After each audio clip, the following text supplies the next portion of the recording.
Kapit mo para makita natin. Ito, nagbi-blink siya. Ito, galing na sa ibang repair shop. So, dami ng pinalitan yan, mga capacitor. Kung ano-ano mga pinagpapalitan na dito. So, kahit anong gawin natin, wala kang power. So, ganyan lang. So, ito, susuplayan natin yung isang maliit na SMD transistor dito. Gamit itong regulator natin sa 3.3. So, tingnan natin anong mangyayari, ha.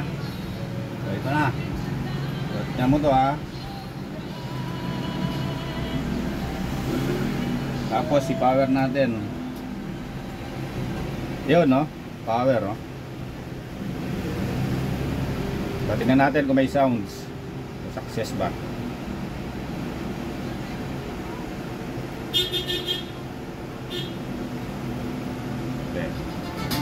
Okay. Yun, okay.